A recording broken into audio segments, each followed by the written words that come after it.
My very dear brothers, my very dear Lasallians, this is the Holy Year.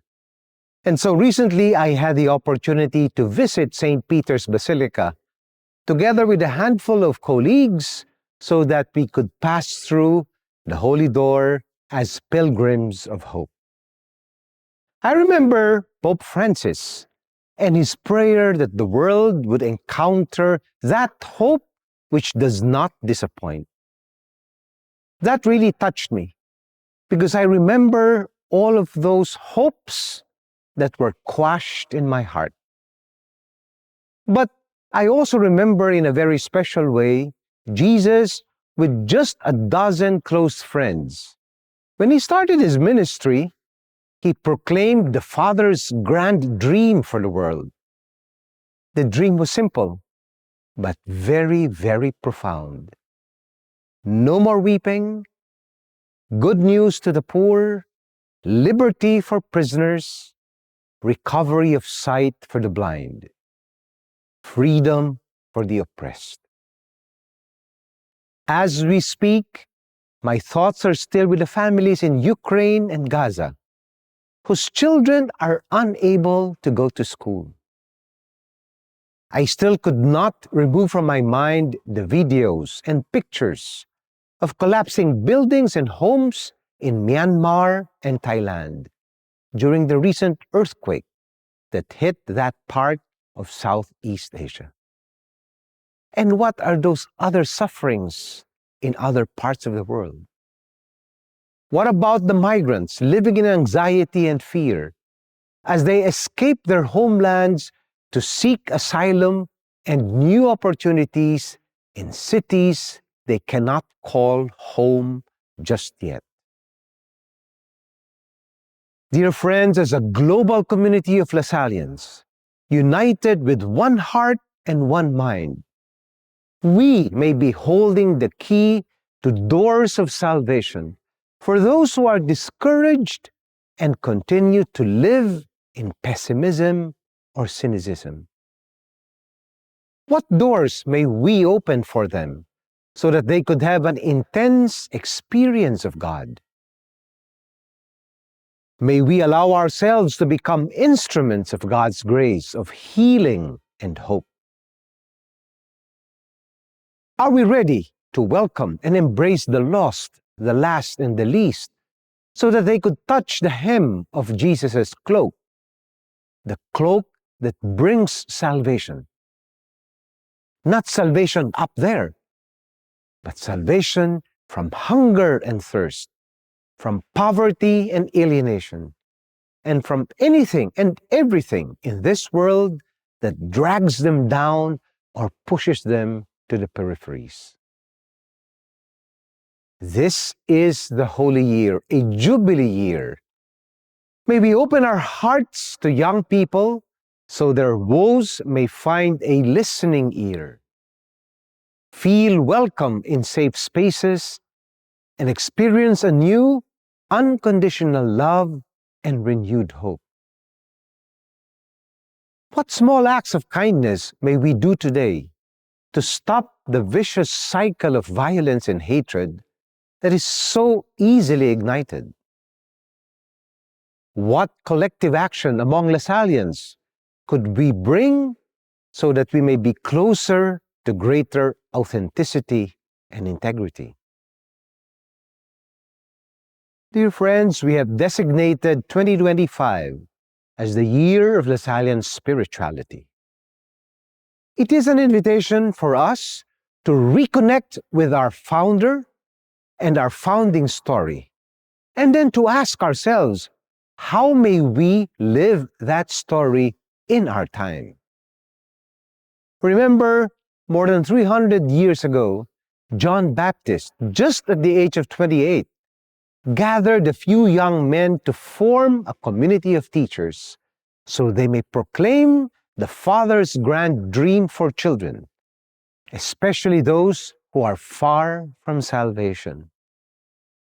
He envisioned inclusive schools that were open to everyone, especially the poor, who had no way of overcoming the social and economic barriers of their time. Just think about that for a moment.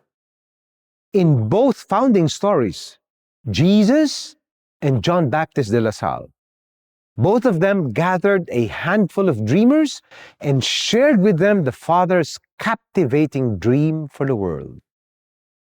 Imagine, the Lasallian family is united with one heart and one spirit to bring light and life and love to the whole world. Consider the power generated if we claim today what we imagine we can be tomorrow. One LaSalle for the world, with big dreams and even bigger hearts. Imagine the transformative power of a family united, indivisa manent, as we say, filled with the same spirit as the fire burning in the hearts of the first disciples. We hold the key to new pathways for children and young people who are still far from salvation. The world has always been shaped by dreamers. Like any true dreamer, De La Salle committed himself to make real God's dream and made it his lifetime project since he became fully convinced that it is God's work and he was called to be an instrument of his grace, Christ's ambassador to children and youth. As John Baptist de La Salle embraced the mission that God had reserved only for him, he became aware that he cannot do this by his lonesome self, especially since he was reluctant to take on a mission that did not feel competent to undertake. But our gentle God led him almost by the hand, and step by step, beginning with that chance encounter with Adrian Neal at the doorsteps of a sister's convent. A series of other events and human encounters convinced him that God was asking him to take on this new mission. He then started to bring together a handful of young teachers with whom he shared God's dream for poor children. This additional step eventually made him decide to leave the comfort of his family home and the benefits of the canonry to live with the other young teachers, thus forming a community so they may be brothers to each other, older brothers to the children entrusted to their care. It was only in hindsight that they realized that in the process, they were creating a new pathway to live God's dream. A new religious family in the church composed only of religious brothers, and a new educational model that seeks to liberate the poor through education. They initiated educational projects and worked together and by association with the early benefactors, supportive municipal authorities, and sympathetic ecclesiastics. They planned and restructured their daily routine so they could be effective in the mission.